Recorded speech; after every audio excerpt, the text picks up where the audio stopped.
सबैजनालाई मेरो युट्युब च्यानलमा नमस्कार।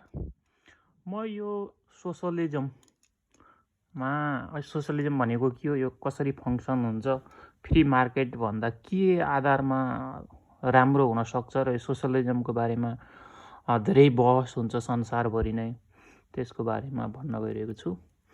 सोसलिजम भनेको के हो भन्ने कुरो, समाजवाद भनेको के हो भन्ने कुरो आजसम्म कसैले पनि सर्वस्वीकार्य यही नै हो भनेर कसैले त्यस्तो परिभाषित गर्न सकेको छैन।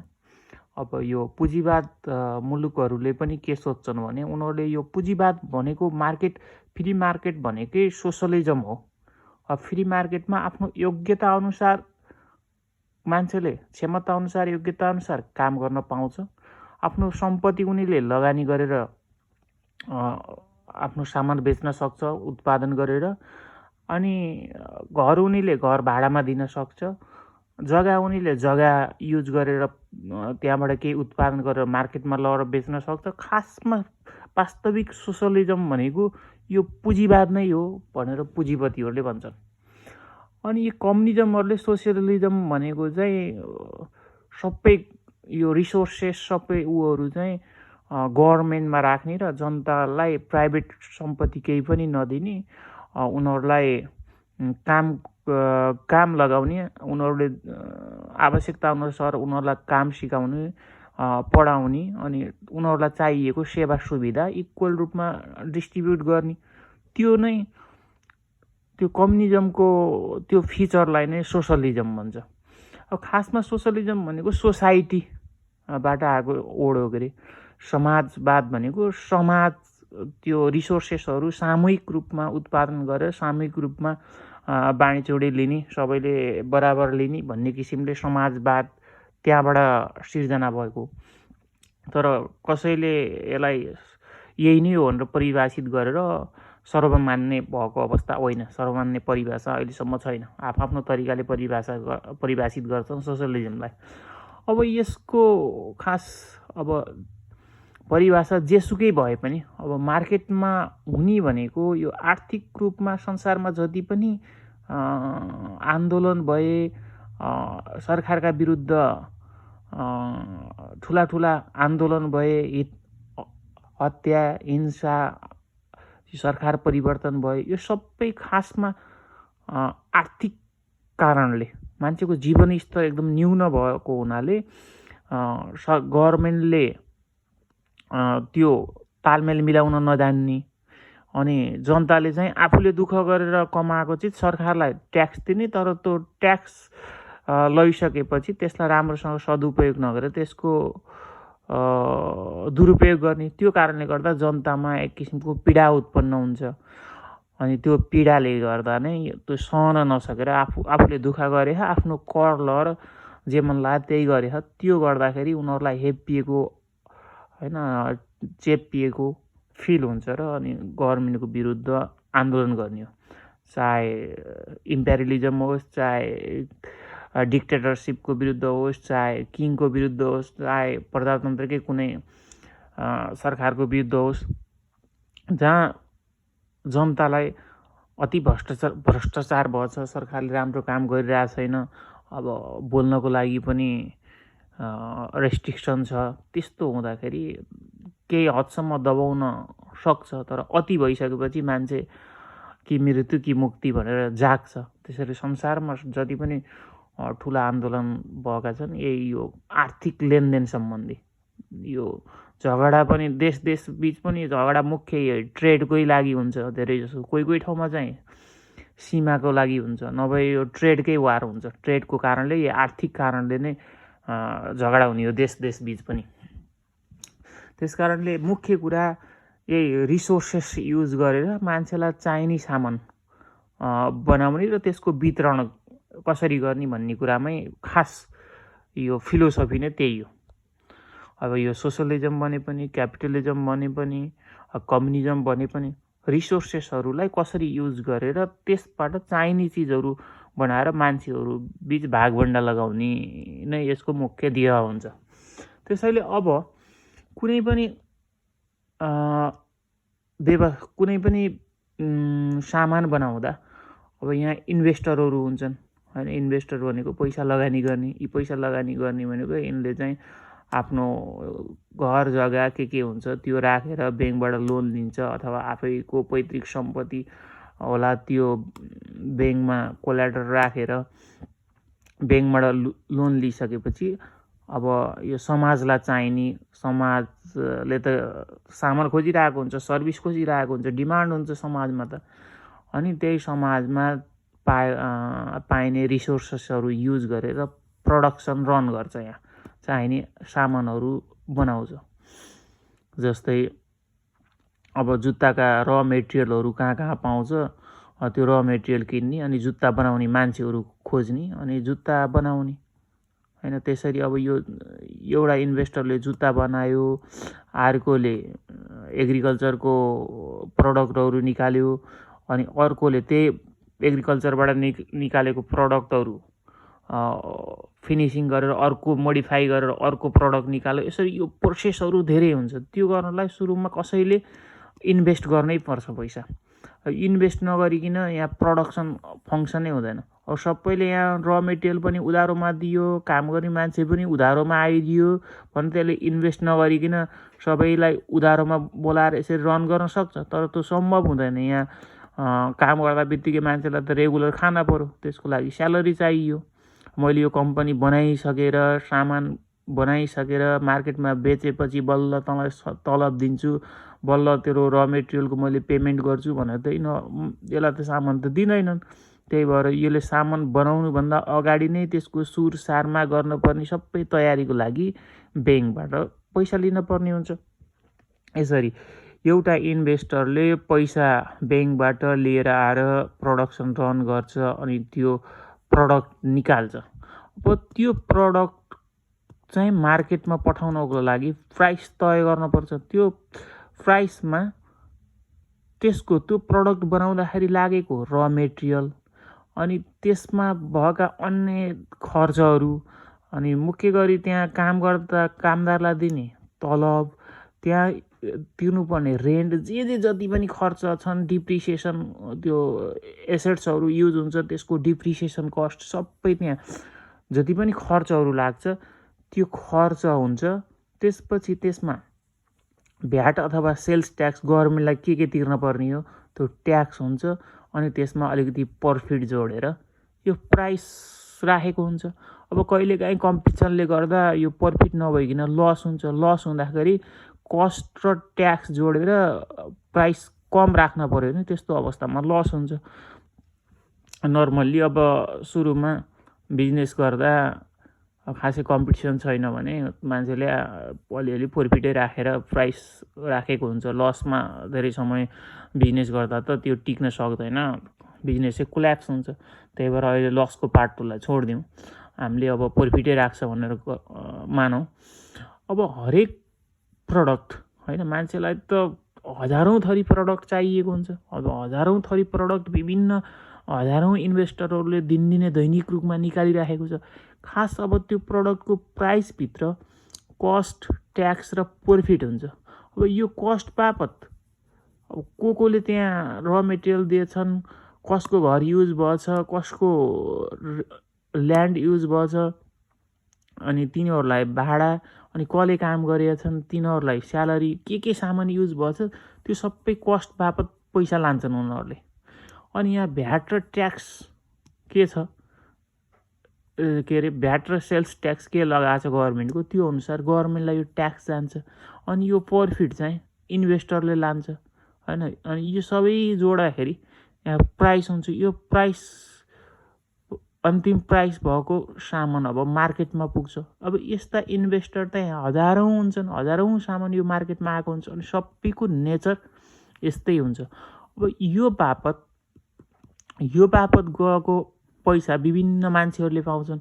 यो काम गर्ने मान्छे, त्यहाँ भाडामा लगाउने मान्छेले पाए जस्तै यो ट्याक्सको पैसा गभर्मेन्टले लान्छ, प्रफिटको पैसा इन्भेस्टरले लान्छ। अब यो ट्याक्सको पैसा गभर्मेन्टले लैसकेपछि गभर्मेन्टले चाहिँ गभर्मेन्टमा काम गर्ने विभिन्न कर्मचारीहरू छन्, विभिन्न किसिमका कामहरू अफिसमा विभिन्न किसिमका कामहरू गर्नुपर्छ। त्यो रेगुलर काम गर्न, जस्तै आर्मी, पुलिस, प्रशासनिक कर्मचारीहरू, अदालतमा काम गर्ने कर्मचारीहरू, अब सरकारका जति पनि सरकारी कर्मचारी छन् ती सबैलाई यही ट्याक्सबाट आएको पैसा तिर्ने हो, पैसा दिने हो। अब त्यति मात्रै, त्यो रेगुलर खर्च मात्र नभइकन अब सबैलाई चाहिने रोड, त्यो इन्फ्रास्ट्रक्चर, भौतिक पूर्वाधारका कुराहरू हुन्छन्, रोड, बिल्डिङ, अब बिजुलीका ठुला परियोजनाहरू, होइन, जति पनि सरकारले बनाउने छ त्यो बनाउने पनि यही ट्याक्सबाट हो। अनि यो ट्याक्सबाट ती बनाइसकेपछि ती विभिन्न माध्यमबाट यो पैसा फेरि तिनै जनताहरूसँगै जाने हो। पैसा यहाँ कहीँ पनि हराउँदैन। पैसा भनेको यो टोटल प्राइस हो। यो प्राइस चाहिँ यसरी बाँडिएको हुन्छ। कस्ट बापत मान्छेलाई विभिन्न मान्छेले पाइसके, ट्याक्स मार्फत विभिन्न मान्छेहरूले पाइसके, प्रफिट मार्फत इन्भेस्टरहरूले पाइसके। अब त्यो सबैले पाएको पैसा लिएर फेरि यहाँ मार्केटमा आइपुग्छन्। मार्केटमा आएर अनि आफूलाई चाहिएको सामान फटाफट किन्छन्। अब यहाँ त इन्भेस्टरहरू प्रफिट कमाउन, होइन, धेरै प्रफिट कमाउन, धेरै प्रडक्सन गर्न लागिरहेको हुन्छन्। त्यो लाग्दाखेरि अब इनोभेटिभ आइडियाहरू निकाल्छन्, कसरी कस्ट सस्तो पार्न सकिन्छ भनेर नयाँ टेक्नोलोजी युज गर्छन्, जसले गर्दा नयाँ टेक्नोलोजी युज गर्दा त्यसको प्रोडक्टिभिटी बढ्छ। यो प्रोडक्टिभिटी भनेको थोरै श्रम युज गरेर, थोरै सामान युज गरेर धेरै सामान बनाउने, होइन। पहिला अब हातैले बनाउँदा धेरै समय लाग्थ्यो। 1 घन्टा, 1 दिनमा जम्मा एउटा मान्छेले 5वटा मात्रै जुत्ता बनाउँथ्यो भने अब 2वटा जुत्ता अरू खर्च गर्ने इन्भेस्टरलाई प्रफिट बापत गए पनि उसलाई स्यालेरी 3टा जुत्ता दिन्थ्यो भने अब त्यही जुत्ता बनाउन, हातले बनाउने ठाउँमा मेसिन प्रयोग गरेर एकजना मान्छेले नै दिनमा 100वटा जुत्ता बनायो भने अब उसको स्यालेरी पहिलाको 3टा जुत्ताको भन्दा त अवश्य धेरै दिन्छ मालिकले पनि, किनभने त्यसको त्यो प्रोडक्सन रेट नै हाई भयो, धेरै प्रोडक्टिभिटी बढ्यो। पहिला हातले गर्दा थोरै हुन्थ्यो, जम्मा 5वटा जुत्ता बनाउँथ्यो भने अहिले 5वटा जुत्ता बनाउँदा 3टा जुत्ता बराबर स्यालेरी पाउँथ्यो भने अब त्यो 3टा जुत्ता बराबरको स्यालेरीले यो मार्केटमा सामान किन्न गयो भने त उसले थोरै सामान पाउँछ। अनि यो त एउटा जुत्ता कम्पनीको मात्रै कुरा भयो। अब यहाँ त सबै मान्छेले यस्तै थोरै हातले काम गरेर टेक्नोलोजी युज गरेको छैन भने त सबैको अवस्था त्यस्तै दयनीय हुन्छ। भनेपछि त्यसरी गरिब हुन्छ। अब सबै इन्भेस्टरहरूले नयाँ टेक्नोलोजी युज गरेर गरे भने त सबै मान्छेले धेरै तलब पाउँछन्। धेरै पाउँदा यहाँ सबैले धेरै सामान र सुविधा किन्न सक्छन्। देश धनी हुने, जनता धनी हुने भनेको सामान र सुविधा, जुन देशका जनताले बढी सामान र सुविधा युज गरे त्यो देशका जनता धनी हुने हुन्। अब त्यो युज गर्नलाई टेक्नोलोजीको युज गरेर धेरै सामानहरू उत्पादन गर्न पर्यो, प्रोडक्टिभिटी हाई हुन पर्यो। थोरै समय काम गरेर नि धेरै उत्पादन गर्न सक्न पर्यो, त्यो देश नै धनी हुने हो। यसरी काम गरेर विभिन्न किसिमले पैसा विभिन्न मान्छेहरूसँग पुग्छ अनि तिनै मान्छेहरू मार्केटमा आएर किन्छन्। अब यो गर्दाखेरि यो प्रफिट इन्भेस्टरहरूसँग धेरै थुप्रियो गर्दाखेरि त्यो प्रफिट थुप्रिँदा बित्तिकै यो प्रफिटको भाग त यो प्राइसमै हुन्छ। अनि यी इन्भेस्टरहरू यो प्रफिट युज गरेर यहाँ किन्न आइहालेको भए फटाफट बिक्री हुन्थ्यो र अरू नयाँ रोजगार सिर्जना हुन्थ्यो। अब इन्भेस्टरलाई थोरै सामान रिइन्भेस्ट गर्न खोज्दैन खासै, अनि त्यो प्रफिट लगेर ब्याङ्कमा थुपुक्क राख्यो भने अब यहाँ मार्केटमा सामान हुन्छ, यता यी अरू कर्मचारीले यो सामान किन्न सक्दैनन्, किनभने उसले प्रफिट धेरै राखिदिनाले यहाँ प्राइस हाई हुन्छ। यो प्राइस हाई भइसकेपछि यो कस्ट बापत पाउने मान्छेहरूले यहाँ आफ्नो सुविधा बढाउनको लागि सामान र अरू सर्भिसहरू किन्न सक्दैनन्, जसले गर्दा काम गर्दै पनि यी मान्छेहरूले सामान्य सुविधाको लागि पनि ऋण लिनुपर्छ।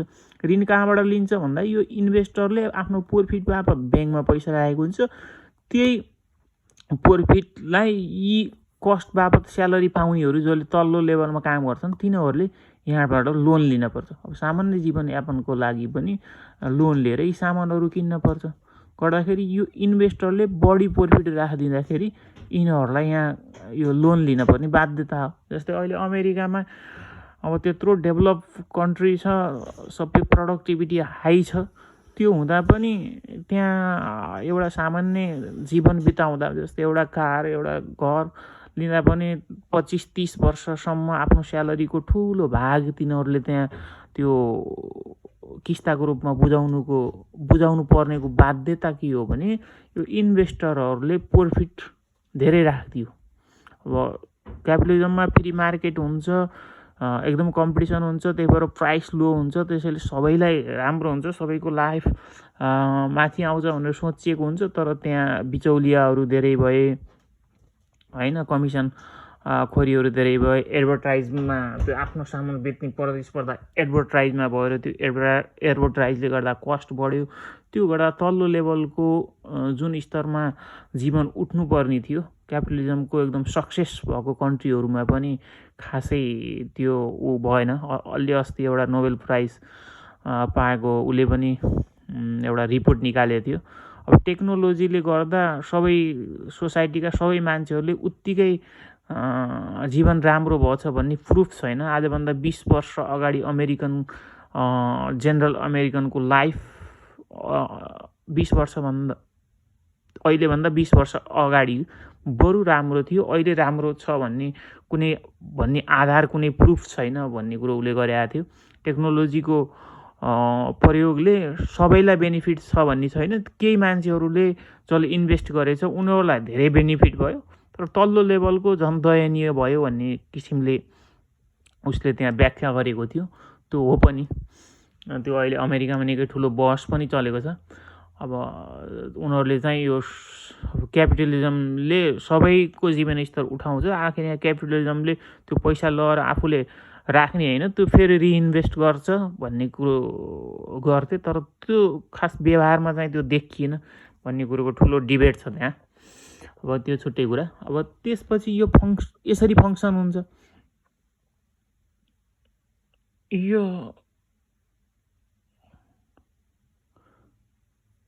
यसरी फङ्सन मार्केटमा आउँछ र यसरी सबैले आफ्नो भागको आफूसँग भएको पैसाले आफूलाई चाहिने सामानहरू किनेर लान्छन् र यसरी रन हुन्छ। अब मुख्य विवाद भनेको यहाँ एउटा थरी बन्छ कम्युनिजम बन्छ। यो सबै अहिले अब सबै क्यापिटलिजमहरूले ओगटे, धेरै जनताहरूले दुःख पाए, दास जस्तो भयो, यो स्ट्रक्चरै फेर्न पर्छ, त्यसैले सबै यो गभर्मेन्टले लिनुपर्छ र गभर्मेन्टले रन गर्दा राम्रो हुन्छ भन्छ होइन। यो सबै जे मान्छेलाई चाहिन्छ त्यो सबै व्यक्तिको कुनै पनि हुनुहुन्न, गभर्मेन्टले लिएर गर्नुपर्छ। सोभियत युनियनमा जस्तै अहिलेको नर्थ कोरिया र क्युबामा जस्तै। अब क्यापिटलिजमहरूले के भन्छ भने त्यसरी गर्दा हुँदैन, त्यो गर्दा त्यो मान्छेहरू अल्छी हुन्छ, आफ्नो व्यक्तिगत सम्पत्ति नहुँदा मान्छे नयाँ इनोभेटिभ आइडियाहरू निकाल्न इच्छुक हुँदैन, काम गर्न पनि मोटिभेट हुँदैन। जब व्यक्तिगत सम्पत्ति हुँदैन, जति काम गरे पनि उति हुने भएपछि मान्छे धेरै लिन खोज्छ, सकेसम्म काम कम गर्न खोज्छ, त्यही भएर अल्छी हुन्छ मान्छे, त्यो सक्सेस हुँदैन। कम्युनिजम मोडल भन्छ क्यापिटलिजमहरूले। अब त्यो कुरा पनि हो, ठिक छ, तर क्यापिटलिजममा पनि पैसा थोरै सीमित मान्छेहरूमा थुप्रिँदा त्यो पनि क्यापिटलिजम पनि सक्सेस भएन। अब खास गर्नुपर्ने के हो त भन्दा सोसलिजम भन्छन्। अब सोसलिजम भनेको त्यही हो, प्रष्ट यो हो भन्ने छैन, तर के हो भने यस्तो समाजको निर्माण गर्ने कि अब जहाँ चाहिँ एउटा मान्छेले आफ्नो जीवन आर्थिक रूपले सामाजिक रूपले सबै समान जस्तो होइन, आफूले हेपिएको, आफू कुनै पनि तरिकाले अरूभन्दा सानो नभएको महसुस गरोस्, बराबर लेभलको आफूलाई महसुस गरोस्, सोच राखोस् भन्ने त्यो आइडियोलोजिम हो।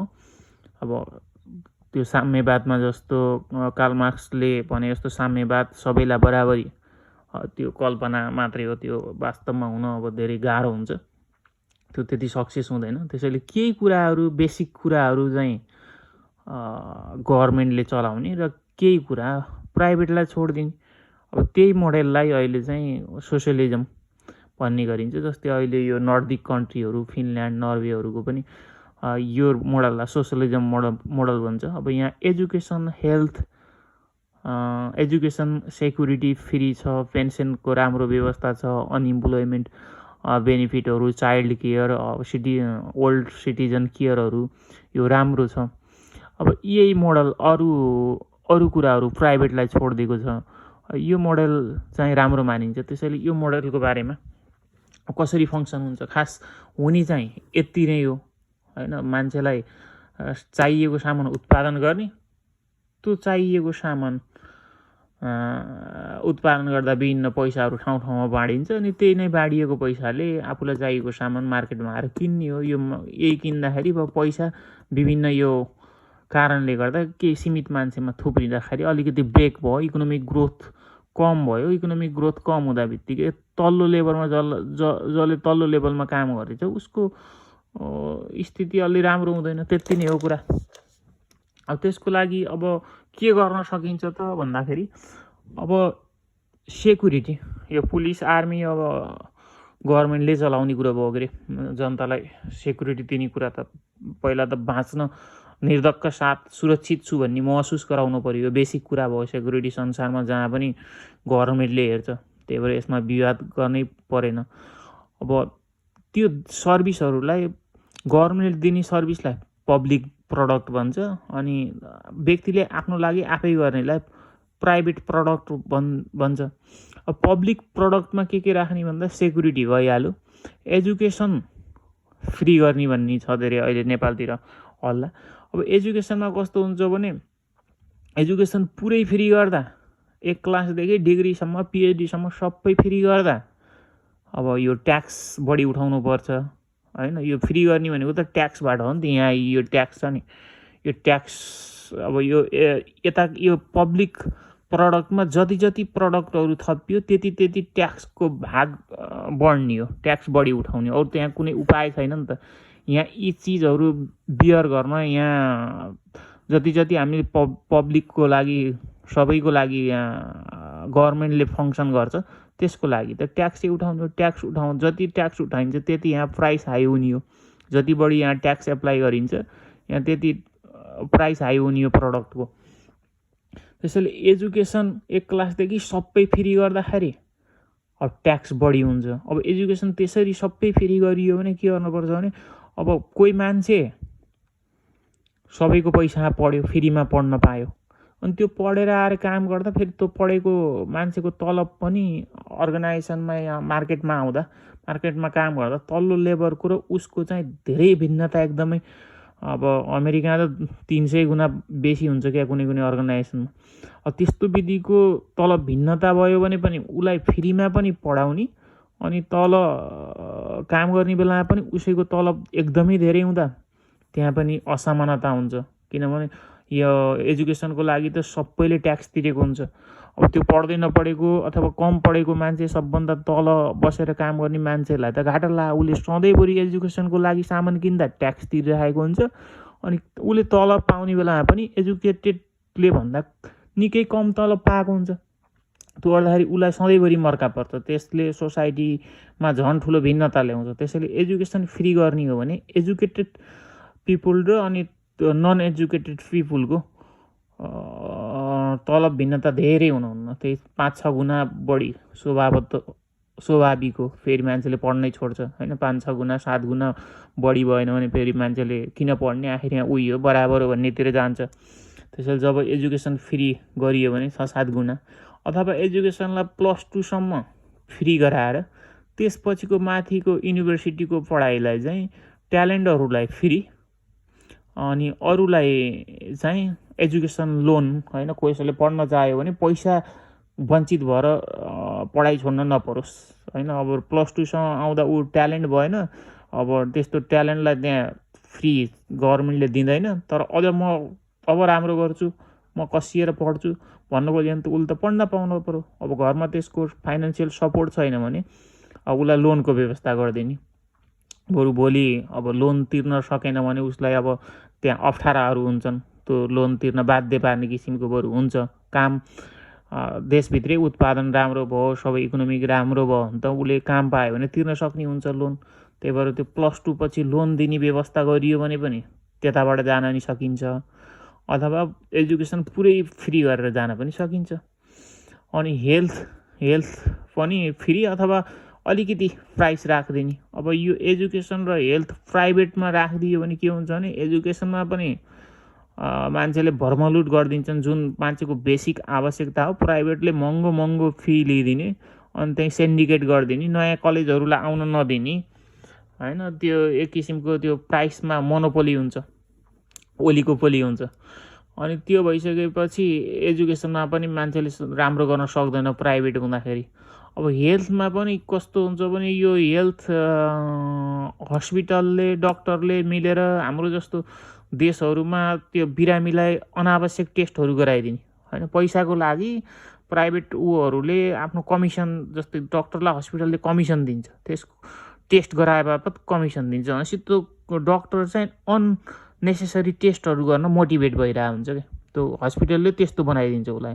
जस्तै एउटा एमआरआई गरेको यति कमिसन, एउटा एमआरआई गरेको 2000 डक्टरलाई भएपछि त डक्टरले यसो गर्न नपर्नेलाई नि तर एमआरआई गर्न पर्यो भनेर पठाइदिन सक्छ। सबै डक्टरले नगर्लान्, तर केही डक्टरहरू त्यस्तो अवश्य हुन्छन्, किनभने मनी माइन्डेड हुन्छ, दुःख गरेर पढ्या, थुप्रै पैसा तिर्या, अब त्यो लोन भइरहेको हुन्छ, अब यो बेला कमाउने भनेर।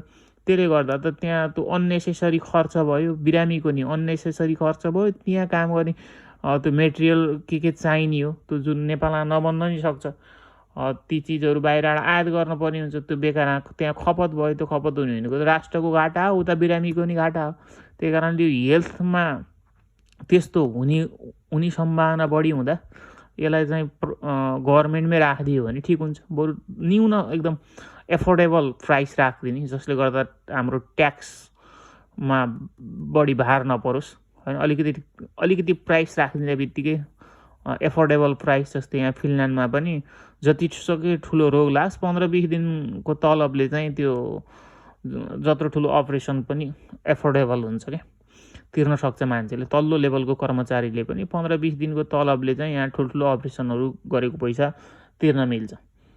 त्यस्तै जस्तो नेपालमा पनि 1-2 महिनाको तलबले जस्तो सुकै गर्न मिल्ने किसिमको बनाइयो भने त्यो पनि यता ट्याक्सलाई पनि कम भार पर्छ, तर यो बिरामीहरू त्यसरी ठगिने सम्भावना कम हुन्छ।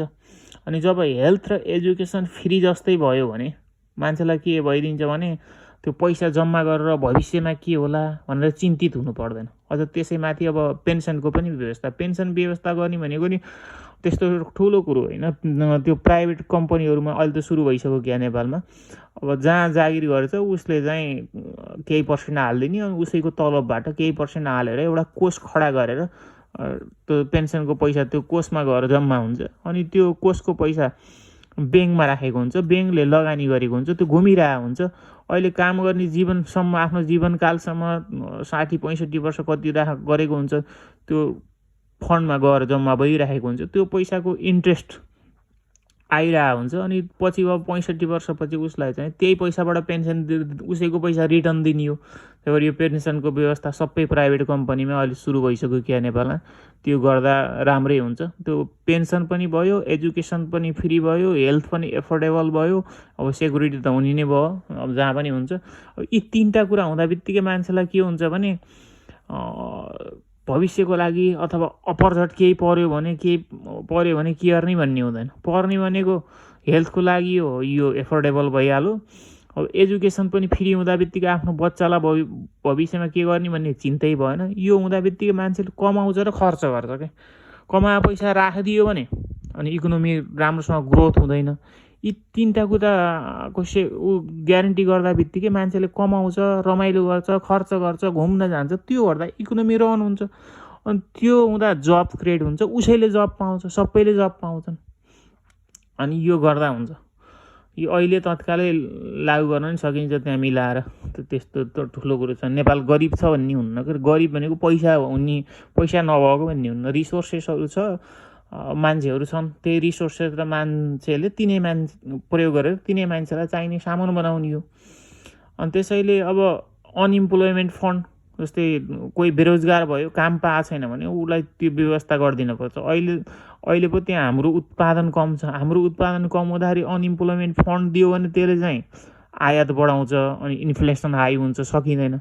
जब हाम्रो ट्रेड ब्यालेन्स गराउन सकिएन भने पनि हाम्रो देशभित्रै मात्रै उत्पादन छ भने पनि, उत्पादन राम्रो छ भने पनि अनइम्प्लोइमेन्ट बेनिफिट ट्याक्सबाट अनइम्प्लोइमेन्ट बेनिफिट दिँदाखेरि त्यस्तो त्यहाँ महँगी बढ्ने अनि गभर्मेन्टले तिर्न नसक्ने हुन्न। आफ्नो उत्पादन चाहिँ हुन पऱ्यो त्यहाँ सामानहरू धेरै। त्यो भएपछि ट्याक्स उठाएको पैसा, यो ट्याक्स उठाउने भनेको यही प्राइसबाट हो, यही प्राइस यहाँ मार्केटमा गएको हुन्छ प्रडक्ट, त्यसैबाट यहाँ अनइम्प्लोइमेन्ट फन्ड दिनियो। अनि त्यो भएपछि बेरोजगार भत्ता पनि भइसकेपछि मान्छेलाई ढुक्कसँग आफूले कमाएको पैसा खर्च गर्दा त्यही सामान उत्पादन गर्नको लागि उसैले रोजगार पाउने हो। त्यसैले यी कुराहरूलाई पब्लिक प्रडक्टमा राखेर सरकारले रन गर्यो भने राम्रो हुन्छ र सबैलाई हितकर हुन्छ, सबै जनताको जीवन स्तर माथि उठ्छ। अब प्राइभेट यस बाहेकका अरू प्रडक्टहरू, प्राइभेट प्रडक्टमा फुड्स, क्लोथ, मान्छेको होम होइन, कसैलाई महँगो खाना मन लाग्ला अरे, कसैलाई महँगो कपडा किन्न मन लाग्ला अरे, महँगो घर, जति पनि इन्टरटेनमेन्ट, भेहिकल, ट्रान्सपोर्टेसन, युटिलिटीका बिलहरू छन्, यी सबै प्राइभेट मान्छेले आफ्नो व्यक्तिको लागि गर्न पर्यो, आफूले आफ्नो लागि गर्न पर्यो यो प्राइभेट प्रडक्टमा। यसरी प्राइभेट प्रडक्टमा के राख्ने, पब्लिक प्रडक्टमा के राख्ने, यो कसरी रन गराउने भन्ने कुरा नै हो। यो ठुलो कुरो छैन। यही main education, health, pension, unemployment fund, यति चारवटालाई राम्रो व्यवस्था गर्दा बित्तिकै धेरै मान्छेलाई ढुक्क हुन्छ र आफूले कमाएको सजिलै खर्च गर्छन्।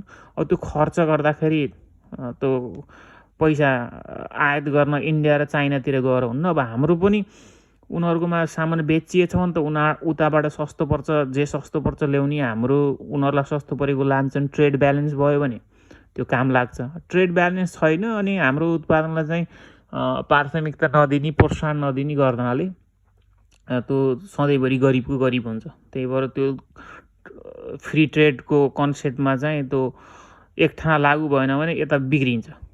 त्यो जब आयात र निर्यात ब्यालेन्स भएन भने बाध्य भएर हामी चाहिँ बाहिर जान पर्ने हुन्छ। त्यो आयात गर्न त पैसा चाहियो, विदेशी पैसा। त्यो विदेशी पैसा कमाउनु कि पर्यटक ल्याउनु पऱ्यो, कि हामीले सामान निर्यात गर्न पऱ्यो, कि रेमिट्यान्स ल्याउनु पऱ्यो। त्यही भएर त्यो देशभित्रको उद्योगलाई चाहिँ विशेष ध्यान दिनुपर्छ। हाम्रो सामान उनीहरूले लगाएनन्, उनीहरूको सामान पनि हामीले टाइट गरेर हाम्रो सामानलाई प्रोत्साहन दिनुपर्छ। त्यसरी यो सोसलिजमको कन्सेप्ट, यी कुराहरूलाई पब्लिक प्रडक्टमा राखेर गर्न सकिन्छ। अब यहाँ एउटा अब खासै अरू ठाउँमा प्र्याक्टिस छैन होला। अब यो कम्पनीहरू चाहिँ ठुलो कम्पनीहरू, जस्तै यो संयुक्त पुँजी कम्पनी, जोइन्ट स्टक कम्पनीलाई विशेष प्रायोरिटी दिने, यो प्राइभेट सानो कम्पनी अनि पार्टनरसिप कम्पनी भन्दा नि संयुक्त पुँजी कम्पनी धेरै जनतासँग क्यापिटल उठाएर गर्ने। आखिर यहाँ त्यो प्रफिटको कारणले समाजमा त्यो भिन्नता आउने हो। प्रफिट कमाइसकेपछि मान्छेले त्यही प्रफिट अर्कोमा इन्भेस्ट गर्छ, थोरै मान्छे धेरै धनी भएर अनि धेरै मान्छे चाहिँ सामान्य जीवन स्तर बिताउने हो। त्यही त्यो इनइक्वालिटी प्रब्लम अब यो क्यापिटलिस्ट कन्ट्रीहरूमा धेरै छ। त्यसलाई मिनिमाइज गर्न क्यापिटलै धेरै जनताबाट उठाइदिने कि। अब कम्पनीहरू ठुल्ठुलो रन गर्ने, त्यो कम्पनीमा चाहिँ क्यापिटलै धेरै मान्छेसँग उठाइदिएपछि त यिनीहरूलाई डिभिडेन्ड जान्छ। अब यो कम्पनीले नाफा गर्दा बित्तिकै डिभिडेन्ड धेरै जनताहरूमा जान्छ। बरु अहिलेको यो सेयर मार्केटलाई अलिकति केही मोडिफाई गरेर सेयर छिटो बेच्न नपाउने त्यहाँ केही गर्न मिल्छ। त्यो मैले पहिला ब्लगमा नि लेखेको छु। त्यो क्यापिटल चाहिँ धेरै मान्छेहरूसँग उठाउने, बरु यो गरिबसँग क्यापिटलमा हाल्ने पैसा छैन भने उनीहरूलाई लोन दिन सकिन्छ। लोन त उनीहरूले अब देशभित्र धेरै कम्पनीहरू रन भइसकेपछि काम पाउँछ, काम पाइसकेपछि लोन सजिलै तिर्छ। अनि कस्तो हुन्छ भने अब यो प्रफिट त राम्रो, फेरि रिइन्भेस्ट गर्छ, तर अत्याधिक प्रफिटले चाहिँ एउटा थोरै मान्छेले धेरै सम्पत्ति कमायो। अब त्यो प्रफिट पनि यता यो प्रडक्सन गर्ने, सामान चाहिने कृषिको कम्पनीहरू, त्यस्तोहरूमा प्रफिट भएको ठिकै छ, तिनीहरूले फेरि रिइन्भेस्ट गर्छ अनि तिनीहरूले कन्टिन्यू उत्पादन गर्छ चाहिने कुरा। जुन यो पैसाको म्यानेजमेन्ट गर्ने हुन्छ, त्यो पैसाको म्यानेजमेन्ट गरेर प्रफिट लिइरहेको हुन्छ। जस्तै नेपालको अब अहिले कान्तिपुरको होइन दैनिक कति एडभर्टाइज आउँछ, त्यसले त्यो एडभर्टाइजले त प्राइस अफ गरेको हुन्छ। अब त्यो कान्तिपुरमा कर्मचारी त थोरै छन्, त्यो इन्भेस्टरले धेरै पैसा लान्छ। अहिले पो मैले कान्तिपुर भने अर्को कान्तिपुरलाई हटाउने भोलि पर्सि 20-25 वर्षमा अर्को मिडिया आउला, अर्को मिडिया आउला होइन। त्यो मान्छेलाई त्यो मिडिया त गर्न दिन पऱ्यो, इन्भेस्ट गर्न दिन पऱ्यो। तर त्यो मिडिया, ब्याङ्क, इन्सुरेन्स यी भनेका यी पैसा खेलाउने। जस्तै मिडिया नि चाहियो, एडभर्टाइज नि गर्न पऱ्यो, तर त्यहाँ त्यो बढी एडभर्टाइज गर्दाखेरि ती कम्पनीहरूको प्रफिटले त्यो प्राइस बढाइदिन्छ क्या। अब इन्सुरेन्सको कारणले पनि प्राइस बढ्छ। इन्सुरेन्स नि चाहियो, मिडिया नि चाहियो, ब्याङ्क नि चाहियो, तर यी सबैका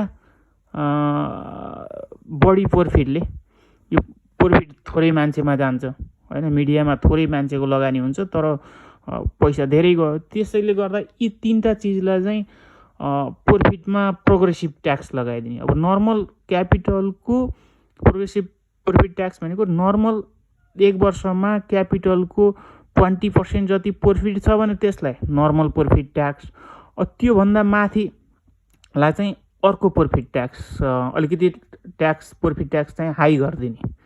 जस्तै अब उसले 1 वर्षमा 1 करोड लगानी गरेको छ, 20 लाख मात्रै प्रफिट गर्यो भने 20 लाखमा नर्मल प्रफिट भयो। अब त्योभन्दा माथिकोलाई चाहिँ अलिकति प्रोग्रेसिभ बढाइदिने ट्याक्स रेट 20% छ भने त्योभन्दा माथिकोलाई 30, 40, 50, 60 गरिदिने। त्यस्तो किसिमले एउटा प्रफिटमा यी किसिमका बिजनेसहरूलाई त्यो गर्नु। अब यिनै अहिलेको कान्तिपुरलाई भनेर टार्गेट गर्ने होइन, यो त गभर्मेन्टले पोलिसी बनाएर यो भनेको यस्तो हो है, यसले गर्दाखेरि यहाँ समस्या पऱ्यो, पैसा एक ठाउँ थुप्रियो, अब हामीले यो क्षेत्रमा चाहिँ यसरी यो प्रफिट ट्याक्सहरू एप्लाई गर्ने प्लान गराएको छौँ भन्दा त त्यहाँ कुनै विरोध आउँदैन। एउटा त्यो अर्गनाइजेसनलाई, कान्तिपुर, नयाँ पत्रिका, नागरिकलाई फोकस गरेर गरेको त होइन। यो त मिडिया, ओभरअल मिडियामा धेरै मान्छे लागे, धेरै एडभर्टाइज भयो, थोरै मान्छेमा पैसा गयो भने त्यो समाजलाई एउटा इनइक्वालिटी प्रब्लम हुन्छ अनि मार्केटमा थुप्रिन्छ सामान, तर उनीहरूको प्रफिट त्यहाँ होल्ड हुँदा अरू सामान्य मान्छेलाई त्यही प्रफिटबाट उनीहरूले लोन लिएर सामान किन्न पर्ने हुन्छ। त्यो सामान महँगो भएको कारणले त्यो गर्दाखेरि यसरी ती तीनटा ब्याङ्क, इन्सुरेन्स र मिडिया, यिनका प्रफिटमा चाहिँ त्यो प्रोग्रेसिभ प्रफिट ट्याक्स लगाएर चाहिँ कन्ट्रोल गर्न सकिन्छ। अनि तेस्रो कुरामा आफ्नो प्रडक्ट प्रमोट गर्नुपर्छ। डोमेस्टिक प्रडक्सन चाहिँ अलिकति प्रमोट गरेर जनतामा आफ्नो भावना जगाउनुपर्छ। किनभने हामीले आफ्नो उत्पादन गर्न सकिएन भने त बाहिरबाट किन्न त हामीलाई विदेशी पैसा चाहियो। विदेशी पैसा कसरी ल्याउने? कि पर्यटकबाट व्यापक भित्राउन पर्यो, बहुत त्यो प्रेसर हुन्छ। पर्यटक धेरै नआउन नि सक्छन्। अब नेपालमा आउने पर्यटक जति हाम्रा नेपालीहरू पनि बाहिर घुम्न गएर सकिएको हुन्छ। अनि त्यही भएर त्यो आफ्नो प्रडक्सन भयो भने आफ्नै देशभित्र काम पाउँछन् जनताले, अनि तिनै जनताले आफ्नो सामान किन्छन् र अनि उद्योग धन्दा चल्छन्। सबै फेरि लार्ज स्केलमा आफ्नो क्यापेसिटी पनि बढाउँछ। अब आफ्नोमा काम गरेछन् अनि सामान चाहिँ बाहिरको किनिदियो भने त आफ्नाले बेच्न सक्दैनन्। आफ्नाले बेच्न नसकेपछि अनि मान्छे कटौती गर्छ उसले, अनि झन् कमजोर हुन्छ। अनि झन् कमजोर भएपछि झन् बन्द हुने अवस्था हुन्छ नेपालभित्र। त्यही भएर त धेरै नेपाली कम्पनीहरू बन्द भयो। पोलिसी बनाउनेले अब फ्री मार्केट बन्यो, इन्डियातिरबाट चाइनाबाट आएको मार्केटलाई खासै सामानलाई रोकेन, अनि आफ्ना उद्योगहरू पनि बचाउन सकेन। अब हाम्रा सामान उता बाहिर जान नसकेपछि त हाम्रोलाई बचाउन पर्छ भनेर त्यो किसिमको पोलिसीहरू बनाएर आफ्नोलाई बचाउने, आफ्ना उद्योगहरूलाई केमा छुट दिन मिल्छ त्यसमा छुट दिएर बचाएको भए धेरै राम्रो हुन्थ्यो। अहिलेसम्म आफ्नो उद्योगहरू बचाउन सकेन अनि आफ्नो सामान पनि बेच्न सकेन। कि आफ्नो सामान बाहिर बेच्न सक्न पर्यो, कि कम्तीमा आफ्नो सामान आफ्नै भित्र त बेच्न सक्नु पर्यो। दुईवटा विकल्प, त्यो मध्ये एउटा पनि गर्न नसकेपछि आफ्नो उद्योगहरू बन्द भयो। यसरी एउटा सोसलिजमको आइडियोलोजीलाई नेपालमा चाहिँ यो तरिकाले लान सकियो भने एउटा लयमा जान्छ कि यो कुनै बल जबस्ती नै गर्न पर्दैन, त्यहाँ त्यो सिस्टम मिलाइदिइसकेपछि इन्भेस्टरले कमाउनको लागि इन्भेस्ट गर्छ। अनि यो पब्लिक उहरूमा पनि अब जब प्राइभेट एजुकेसन भएन, प्राइभेट हेल्थ सेक्टर भएन भने पब्लिकले प्रेसर दिएर पनि बाध्य भएर ती संस्थाहरू गुणस्तर राम्रो गराउन पर्ने हुन्छ। त्यो किसिमले लाँदाखेरि कसैलाई घाटा हुँदैन, सबैको जीवन स्तर माथि उठ्छ, राम्रो हुन्छ, सबै फ्युचर सेक्युरिटी छ, आफूले कमाएको खर्च गर्छ। अहिले अब काम गर्यो कतै त्यहीँ नेपालमा काम गर्ने पनि नेपालभित्र पनि कतै खासै घुम्न जान सक्दैनन् धेरै मान्छेहरू। एउटै त्यहीँ काठमाडौँमा कलेज पढाउने, ब्याङ्कमा काम गर्ने, राम्रो पढेर काम गरे मान्छे पनि 50-60 हजार तलब हुनेहरू पनि त्यहीँ त्यो खर्च हुन्छ यत्तिकै, त्यहाँ महँगी छ। अनि कतै अन्नपूर्ण बेस क्याम्प 6-7 दिन 10-12 दिनको लागि कतै राम्रा हिमालका ठाउँहरू छन्, नाम्चे बजार, त्यस्तोमा जान सक्दैनन् बिचरा। त्यो के हो भने त्यो नमिलेको के, त्यहीँ जेल लिएर बसे के भयो होइन भन्ने सोचेछन्। अब नेपाल गरिब छ भन्छन्, पैसा छैन भन्छन्। त्यो के हो भन्दाखेरि त्यो नमिलेर, त्यो पैसा भनेको के हो पनि बुझेको छैन, त्यो देशले कसरी अगाडि बढ्ने हो भन्ने थाहा छैन। कमाउने बेला यही हो भनेर सबैले लुट्न खोज्दा अनि त्यो सबैलाई घाटा लागेको अवस्था हो। अब यति बुझिसकेर राम्रोसँग गर्ने भने त्यो खासै बेरै लाग्दैन, हुत्तै माथि आउँछ। अब मैले पहिला चाहिँ अलिकति कन्ट्रोल गरेर बेसिक गुड्सहरू कोअपरेटिभ मोडलबाट लाने भन्थेँ। अब त्यो तत्काललाई सम्भव हुँदैन, त्यसले त इन्फ्लेसनै रोकेर एकदम छिटो त्यो 5-7 वर्षमा नै देशको मुहारै फेर्ने तरिकाको मोडल थियो पहिलाको, त्यो माउन्टेनिजम मोडल भन्ने। अब यो सोसलिजम मोडल भनेको अहिलेकै चलिरहेकोलाई अलिअलि ट्याक्समा मोडिफाई गर्ने र अनि यी 3टा कुराहरू चाहिँ लाने, पब्लिक प्रडक्ट मार्फत लाने, यो education, health, pension, unemployment fund, यी 4वटा चिज, अनि यो चाइल्ड केयर, यी चिजहरूलाई यसरी लाने। यसमा यसरी यो लानको लागि त खासै त्यहाँ विरोध हुँदैन। त्यो एजुकेसनलाई स्टेप बाई स्टेप पहिला फर्स्ट 12 सम्मको निःशुल्क गरिदियो सबै, अनि त्यसपछि माथिको के गर्ने, त्यसरी गर्दा यो तरिकाले जाँदाखेरि त्यहाँ कुनै पनि हस्तक्षेपकारी भूमिका नखेलिकन पोलिसीबाटै गर्न मिल्ने कुरा हो। हस्त, धन्यवाद।